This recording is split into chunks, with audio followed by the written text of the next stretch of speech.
Good evening and welcome. I hope you can hear the rain outside. Today I'm going to show you another channel member preview. My channel memberships have a lot of special features. They get their name in every video, they get to watch every single video early, and they get to Big History Magazine articles, so much more. But one of those features is that they get exclusive videos about topics that they choose. I asked my channel members if I should make previews for the regular viewers, and it was a resounding yes. So even though this content is usually behind a paywall, this was approved to do, and this video was actually the one that the channel members asked me to preview for you guys. And I was saving it for October because it's pretty spooky.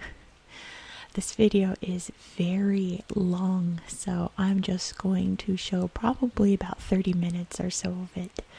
And if you want to see the full version, you can join my channel memberships. They are only $1 a month, or 99 cents a month, and that's the lowest I can make it. I can't make it any lower than that. If I could, I would, because I know that money is tight for a lot of people, and I have a lot of viewers around the world, and $1 could mean a lot of different amounts in different parts of the world. So I want to make it as accessible as possible. And it's just a nice way that you guys can support me and my channel, and I want to give back everything to those people who choose to join. So if you are one of those, you can click the join button just down below this video. If you're on mobile or iOS, mostly I found, and that join button is not there, you can click the first link within the description box. So without further ado, let's get into this really spooky video. Enjoy. Good evening, channel members. Tonight I'm going to be doing kind of a fast whisper as I read to you from Spooky Lakes. This book is really awesome, and apparently it's based on a TikTok series. I've never really used TikTok, so I wouldn't know, but I checked out this book not knowing that, and I thought this was so fascinating and a really beautiful book. So it's kind of long, and as you can see, it is gigantic, so I'm trying to fit it all into frame. But without further ado, let's get into it. I'm going to try to do this all in one night. If this changes up and my nails change and everything, it's because I had to take a break, probably go to sleep, and then I finished on another day, but we'll see. We shall see if I can get through it. Spooky Lakes, 25 Strange and Mysterious Lakes That Dot Our Planet by Joe Rutherford. I believe they illustrated this too. Alright, so our lakes are Lake Superior, Roopkund Lake, Lake Karachay, Lake Nicaragua, Mount Nyiragongo Lava Lake, Toxic Lake, Yellowstone Hot Springs, Lake Kindy,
waves can reach up to 29 feet or 8 meters high. That's taller than a 2-story house. During storms, these massive waves can engulf ships, dragging them down to a watery tomb. The largest lake in North America, Lake Superior, is so big that sometimes people refer to it as an inland sea. It would take 4 or 5 days to drive around the perimeter and over 2 days to walk across the lake from Marquette, Michigan to Terrace Bay, Ontario, assuming you could walk on water. On average, the lake is around 500 feet or 152 meters deep, which is deeper than most lakes in the world, but at its deepest point it stretches from 1,332 feet, 406 meters, below the surface. There is so much water in Lake Superior that it holds 10% of all available unfrozen fresh water in the world. Many of the shipwrecks in Lake Superior have never been found, lost pieces of history frozen in time at the bottom of the lake. Some of the known locations are open to divers, but when the ships contain human bodies, they are considered graveyards and can be off limits. One such site is the Edmund Fitzgerald, lost in the storm of 1975, and arguably the most famous shipwreck of the Great Lakes.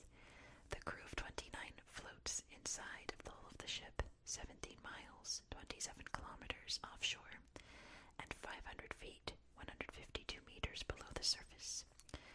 Relatives of the deceased have requested that divers not intrude, so no bodies have been recovered from the wreckage.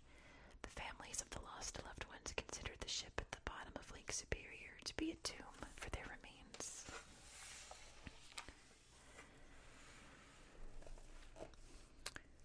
Of the 350 shipwrecks at the bottom of Lake Superior, there is one particularly famous steamship called the SS Kamloops. At 250 feet, 76 meters long, and 2,226 tons, just 2,019 metric tons, this steel freighter was a relatively small vessel for the Great Lakes in the 1920s. For 3 years, the ship's responsibility was to carry cargo between Montreal, Quebec, and Thunder Bay, Ontario. The Great Lakes often freeze in the winter, with ice sometimes covering the entire surface. The shipping industry would continue to move cargo until late into the winter months, with the occasional ship getting frozen in the ice or disappearing in a winter storm. In early December 1927, the SS Kamloops was traveling between Lake Huron and Lake Superior. The crew was headed to the far west edge of the enormous lake, aiming for the docks of Thunder Bay. The weather was clear as they made their way through the locks at Sault Ste. Marie, but a northern wind was brewing, carrying an aggressive winter storm with it. The temperatures dropped below freezing, while the winds picked up to over 30 miles per hour, 48 kilometers per hour, and the snow began to fall on the black waters of Lake Superior. The SS Kamloops was last seen steaming toward Isle Royale at dusk on December 6th, heavily coated with ice. The 22 crew members aboard were never seen alive again. The blizzard raged from December 7th to 8th with frigid below zero temperatures, waves upward of 26 feet or 8 meters, and dense fog coating the surface of the lake. Multiple ships were reported missing, and the search for the SS Kamloops only began in earnest on December 12th.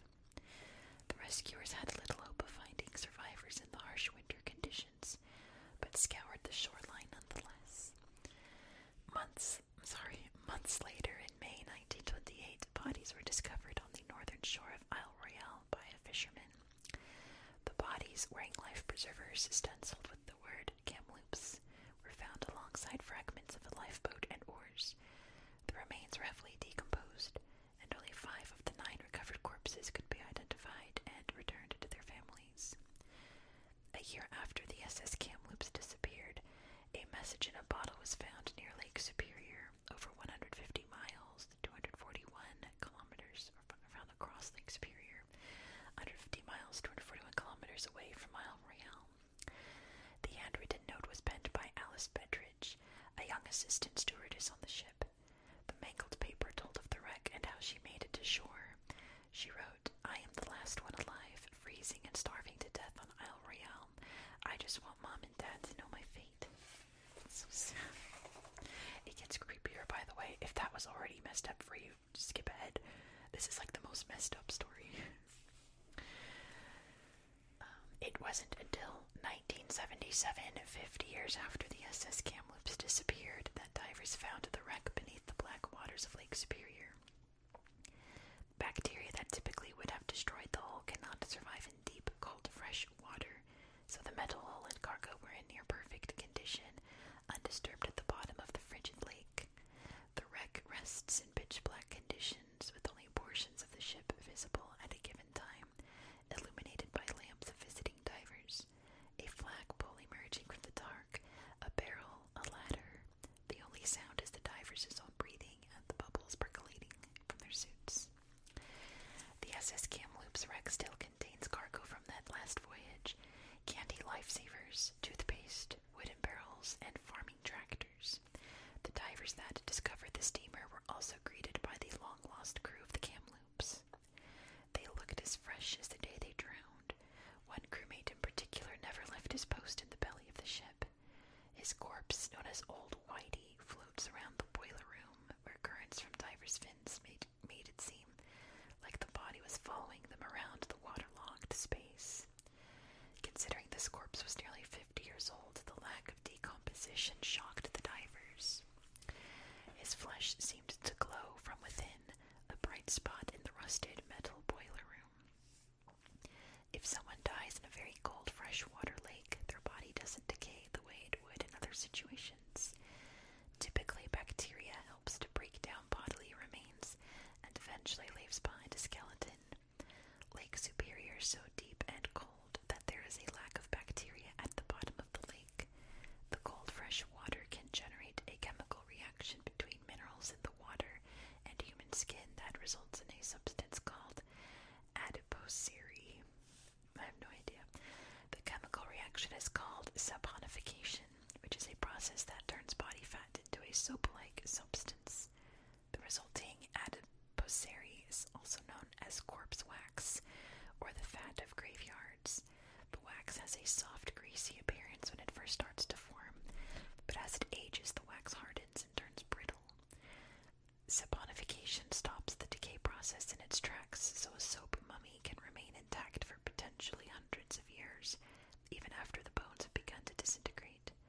Old Whitey, one of the most famous permanent residents of the Great Lakes, is preserved in this way, which accounts for his glowing aspect. Creepy. This one's kind of creepy but more mysterious. It's Roopkund Lake in India. Deep in the Himalayan mountains, some 16,470 feet or 5,020 meters above sea level, Roopkund Lake is a frozen puddle in an isolated snowy valley for most of the year. When the season becomes warm enough to melt the ice, the solitude of the lake is exposed as untrue, as hundreds of human skeletons are hidden beneath the snow, an eerie army of mysterious origins. Frequently referred to as Skeleton Lake, we still don't know why there are so many human remains there despite all our modern technological advances. This glacial lake resides between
persistent mystery, the site remains unpreserved and constantly disturbed by rock slides, ice, and trekkers who desecrate the skeletal remains by moving them and even taking them home as souvenirs. That's so creepy. No one knows how or why the people died centuries apart, but all their bones ended up scattered around a small glacial lake in the Himalayas. So for now, skeletons and artifacts at the bottom remain frozen, patiently waiting as evidence for someone to find out what occurred at Roopkund Lake. Here's Lake Karachay in Russia. One of the most radioactive locations on Earth is a lake. The story of Lake Karachay takes us back to the beginning of the Cold War, around 1945. The United States was the first nation to successfully detonate nuclear bombs, dropping them on Hiroshima and Nagasaki, Japan, which helped end World War II. This brought about a global race to increase nuclear capability, especially between the United States and the Soviet Union. The Soviets built a secret nuclear facility called Mayak near the Russian town of Kyshtym in the southern Ural Mountains. The plant was built quickly between 1945 and 1948, designed to produce radioactive plutonium for the Soviet Union's nuclear weapons program. However, the disposal of radioactive nuclear waste at the Mayak plant became a significant problem within the first year, and millions of gallons of radioactive waste were dumped in nearby lakes and rivers. Lake Karachay, the closest lake to the facility, became the main dumping ground, which resulted in a buildup of radioactive sediment at its bottom. Over time, the lake became so contaminated that the water itself was lethal, and even standing on the shoreline today is deadly.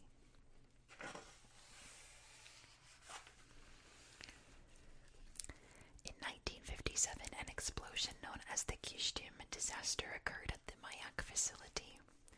A cooling system in the storage tank containing highly radioactive liquid waste failed, causing a massive chemical explosion that released a large amount of radioactive material into the environment. The explosion created a radioactive cloud in the atmosphere that spread over thousands of miles, contaminating local villages and agricultural land. The impact of the disaster was exacerbated by the fact that authorities did not immediately inform the public about the incident, and many people were unaware of the danger. The event is considered one of the worst nuclear accidents in history, and is often compared to the more well-known Chernobyl disaster that occurred in 1986. Despite the scale of the Kyshtym disaster, the Soviet government kept it a secret for many years, and it was not until the 1980s that the full extent of the contamination was revealed. As the years passed, the situation at Lake Karachay continued to deteriorate. In the 1960s and 1970s, drought began to shrink the lake, and the surrounding area started to dry out. This exposed the highly radioactive sediment on the banks of the lake. Radioactive dust was released into the air and carried throughout the region by the wind, contaminating soil and water. This led to a significant increase in radiation poisoning, radiation-related illnesses, and possibly deaths in the surrounding area.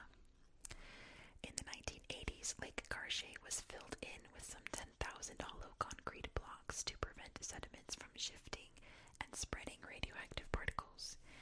However, it wasn't until early 2016 that the lake was further filled in with rock and dirt, effectively converting it into a dry nuclear waste storage facility, albeit located closer to the surface than facilities specifically designed for that purpose.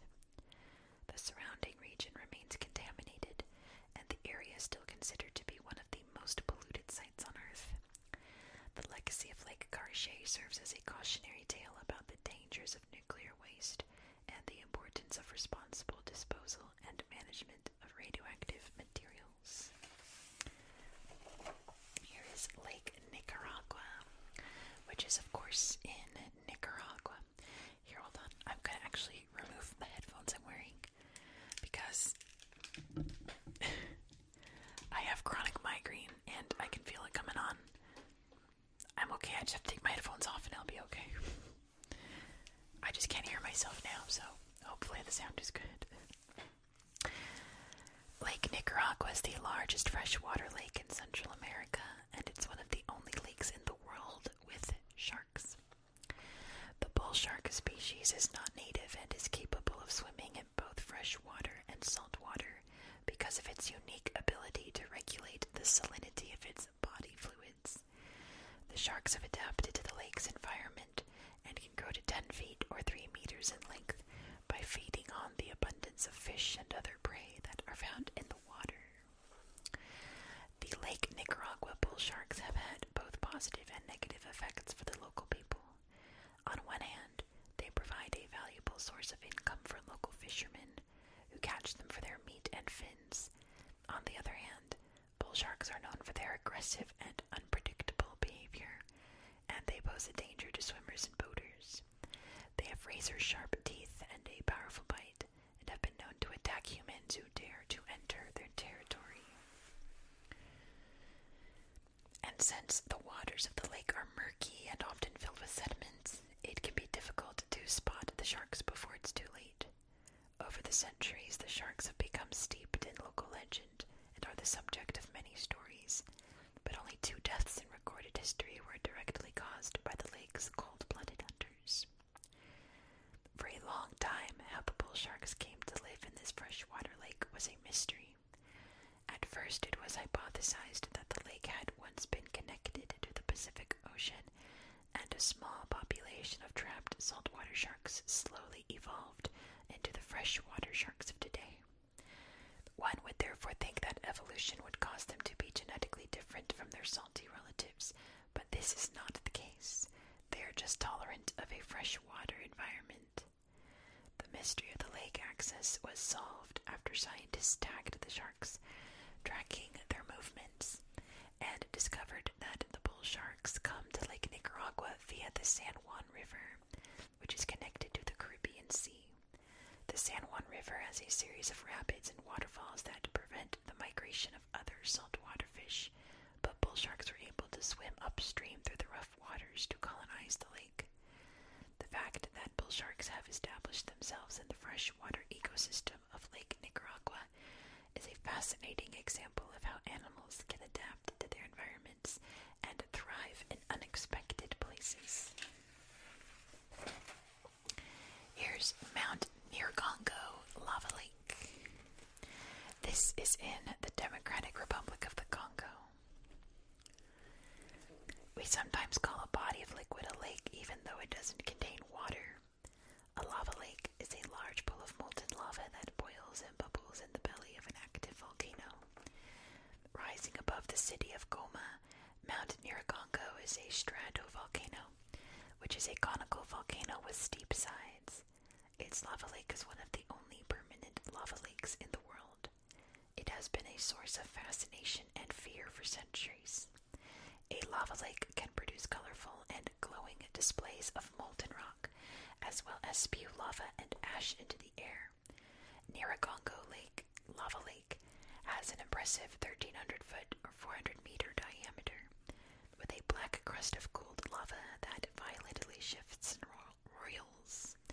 The cracks in the black crust expose the bright orange and red lava boiling beneath. It's almost as if the lava lake were breathing, the surface an ever-changing kaleidoscope that emits thick white plumes of toxic gas. The Nyiragongo volcano has a long history of eruptive activity, with at least 34 recorded eruptions since 1882. Many of these eruptions have been continuous, lasting for years at a time, and often involve the enormous lava lake in the crater. The lake is fed by a magma chamber located beneath the volcano and is constantly replenished by fresh magma as it erupts onto the surface. The volcano towers 2 miles, 3 kilometers above the bustling metropolitan city of Goma in the Democratic Republic of the Congo. Over centuries, the volcano has frequently threatened the lives of the millions of people who live nearby. This is not only because of the threat of liquid lava, but also due to the sheer amount of toxic gas it releases. The lava is rich in carbon dioxide, a gas that is heavier than the surrounding air. It creeps along the ground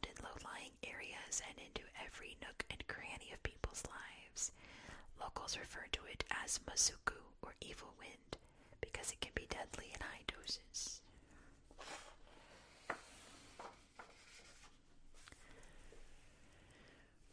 In 1977, the lake drained and the lava flowed down the mountain and through the forests and neighborhoods, appearing as if a 10-lane highway had been constructed, stretching across Goma.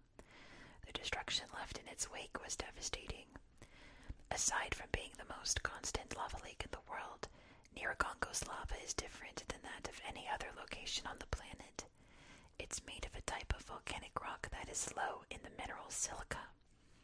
This allows it to flow quickly and easily, almost like water. Most lava is slow-moving because it has a large quantity of silica in it, a compound that acts as a sort of skeleton in the molten rock. As lava creeps down the side of a volcano, people can just walk away from it, even though it will eventually destroy homes and the landscape. However, due to its low silica level, the lava at Mount Nyiragongo can travel at 60 miles per hour, 96 kilometers per hour, racing down the side of the volcano as it's erupting. You can't outrun that. This same strange fluid lava is also what pools at the heart of the crater. The lava lake in the crater of Nyiragongo is constantly churning and moving, with molten lava rising and falling. While all lava lakes are treacherous, the majority have thick lava that you can sit on without sinking, although the intense heat would instantly burn you alive. However, the more fluid lava at Mount Nyiragongo would make it possible for an object or person to sink to the bottom, the way Gollum sinks to the fiery depths of Mount Doom in Lord of the Rings. Spoilers! I hope I didn't spoil anyone in Lord of the Rings, one of the best movies ever. The temperature of a lava lake can reach up to 2,200 degrees Fahrenheit, which is 1,204 degrees Celsius. That is incredibly hot. At this temperature, most materials will spontaneously combust. Scientists who study volcanoes, called volcanologists, wear full protective suits to retrieve samples from the surfaces of lava lakes, but they can still feel the extreme heat emanating from the lava. The study of volcanoes is a dangerous field, with over 20 scientists losing their lives on volcanoes in the past 3 decades. Those who choose to pursue it must be prepared for the dangers that come with it. Next is the toxic lake in Romania. In the Carpathian mountain range of Eastern Europe, you'll come across a lake that clearly does not belong. It is a brilliant orange soup of sludge that fills a deep valley in Romania, the smooth surface interrupted only by the top of a church steeple reaching to the sky. Until 1978, there was no lake. Instead, the picturesque rural village of Geamana, I hope, thrived in the lush valley. The origin of the fluorescent lake began in the 1950s with the discovery of rich copper reserves in the surrounding mountains. The revelation foreshadowed the end for the community of 400 families, some of whom could trace their heritage in the location back millennia. The Roșia Pleni copper mine is an open-pit mine, extracting some 11,000 tons of copper each year. The success of this type of mining operation comes with a great cost to surrounding landscapes. Mining produces waste known as tailings, containing cyanide and other toxic substances that can leach into the environment and pose a risk to plant, animal, and human health. Romanian politicians far from Geamana determined its fate. In 1978, the order came for the Alpine community to be evacuated, leaving behind their homes, graveyards, and the church at the center of town. Soon after, the abandoned valley was flooded, and the neighboring copper mine began to dump the mining sludge into the newly formed lake. Due to the heavy metals and chemicals in the tailings, today's lake vacillates between fluorescent orange and neon green. Cradled between the mountain peaks, the thick toxic slurry has erased all memory of the village that existed here, except for the lonely steeple emerging from the sludge. To this day, the lake is growing and spreading, swallowing more land each year. Visitors to this wasteland report intense smells wafting from the water as new chemicals come to the surface of this viscous human-made lake.